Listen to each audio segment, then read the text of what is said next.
out and he quits. He really wants to hurt this guy. What a strong combination. Generally starts out in deliberate fashion, working to the body, but he's starting out quickly against Haugen here in the first round. Easy, he's just got hit.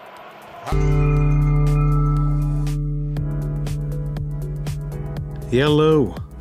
When it comes to Mexico, regardless of your own perspective of the matter, this shares a glimpse of how fanatical this country is about boxing.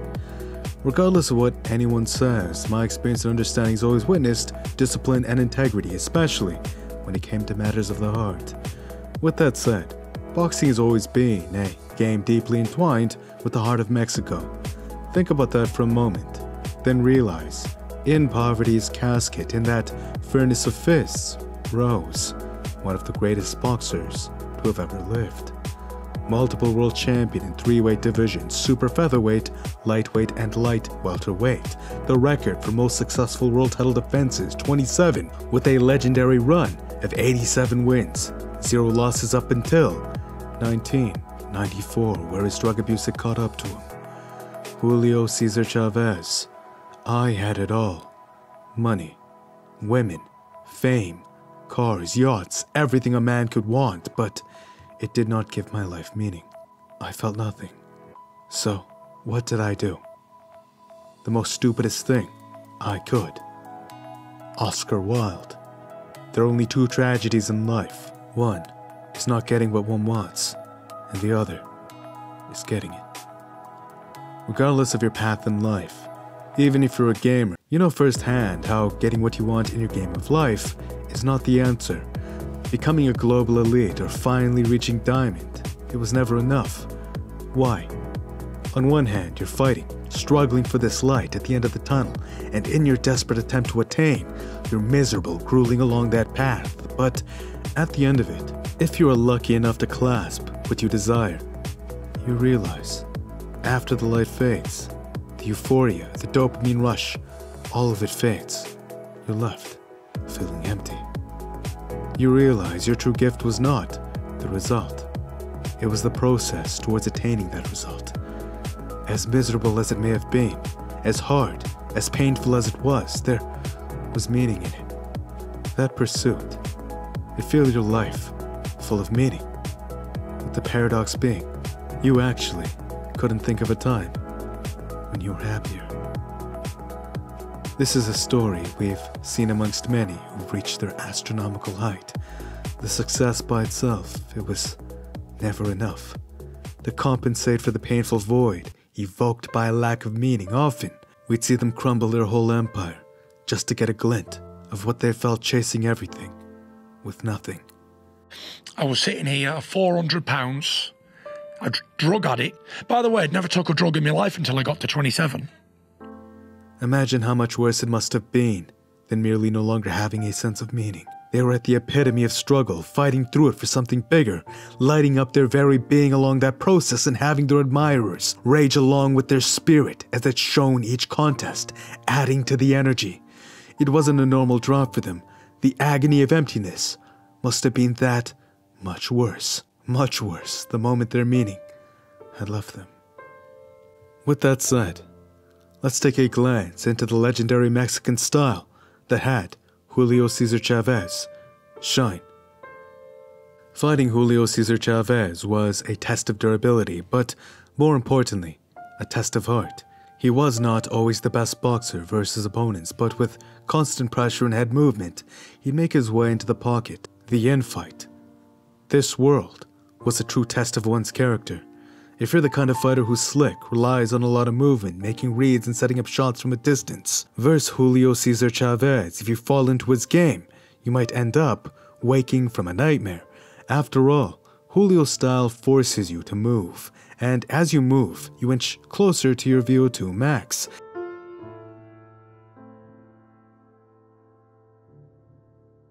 In the early rounds, you may shine versus Chavez, but the truth still remains. You are working much harder than him. As he moves forward, as he cuts you off with his ring generalship, ever closer does he force you to fight in his world, the pocket. Here, notice Julio shift into this punch. He's walking towards Mayweather while harnessing the momentum of the shift into his left. The moment it connects, it flattens Mayweather's feet. Now, Roger Mayweather is forced to fight the infight. Up against the ropes, Mayweather is trying to recover. Meanwhile, out of his element, he's being taxed to the body and guard. Note how Julio is not a power puncher. He does not pack devastation like a Deontay Wilder or Julian Jackson. But at this range, rarely do his opponents as well. They can't pitch a baseball throw of a right, especially if they spent much of their time trying to be slick. This is a very uncomfortable range for a clinician. Look at this feint here. Even at this range, it may appear Julio Cesar Chavez is brawling, but if you take a closer glance, you must notice fight IQ as well. Hogan has never lost by knockout. This could be the first. Chavez unloading. And it speaks stop by Joe. In the furnace of the infight, he's making reads and predicting his next best move based upon Mayweather's. Entering a clinch, Roger Mayweather rotates his way out of the corner, thus out of the pocket. He's recovered and back able to play his game. I guess one of the issues in this fight, Jim, is whether Mayweather has added weight to his heart. Here, note how Julio, at this range, works to muffle Roger's arm with his shoulder, body, and head, effectively mitigating Roger's ability to punch. It's a method to the madness. Ducking, bobbing, weaving, the continuous pressure inching towards the infight by virtue makes this a battle of attrition, both mentally and physically. A couple of times on the inside. That was a very good right hand high on Chavez's head. And a right to the jaw. Punches. Mayweather landed a right hand.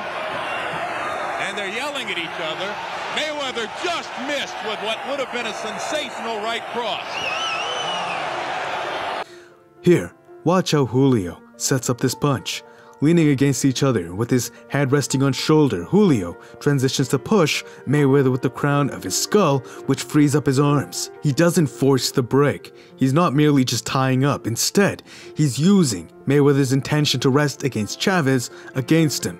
All that slick movement and boxing finesse worked against Roger Mayweather. Clearly, he's exhausted. Continuously being touched at Julio's desired range, it's fair to say Mayweather was a much better textbook boxer, but as a fighter, Julio Cesar Chavez is on another level. Mayweather landed a right, but not as stinging as the one early in the round. Another very active, exciting round of boxing. Here, Noto Chavez attains his angle with crown of head and shoulder innately, muffling Roger's ability to strike as he does. At this point, Roger Mayweather has not only been drained from trying to box against Chavez's methodical pressure, he's being taxed even harder now, being forced to partake in the infight, which appears to not be his game. It's not his comfortable range. Note how Mayweather uses his shoulder, and sure, so does Chavez, but he also forces his punching range with his head. Again, it may look messy, but truly, at closer glance, there is method to his madness. Again, if you're new to boxing, this is what is called infighting. Chavez is regarded as one of the very best in the sport at it. Mayweather is holding his own, but he lost his balance there. And I think it may be Roger who's run into a tired spot here. And conditioning. And the track record shows you that Roger Mayweather is a very good professional fighter. Julio Cesar Chavez has never lost. The first fight between these two resulted in a TKO. This was right. At the end, Mayweather took 2 consecutive. You know what's happened now? Mayweather started to relive that fight with Rocky Balboa in the first round. Chavez pouring it on. He's got him. But this time, it was a corner stoppage. Is combined with his skills.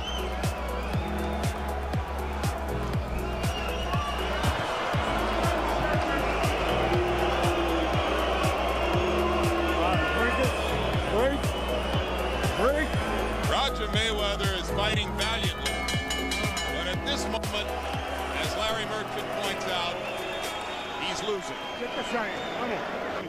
Drink some water.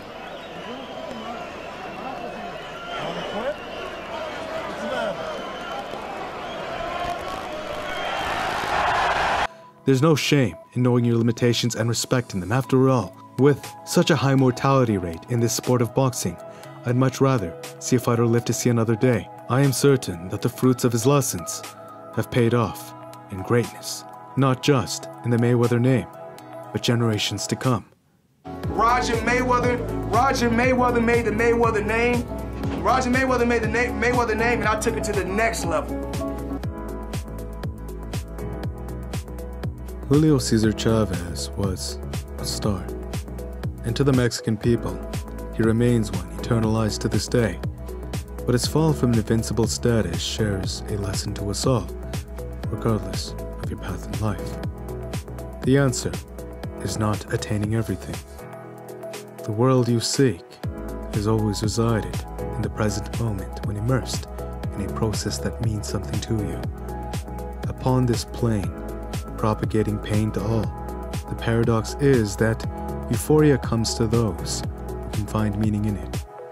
The moment that meaning is lost, you realize nothing.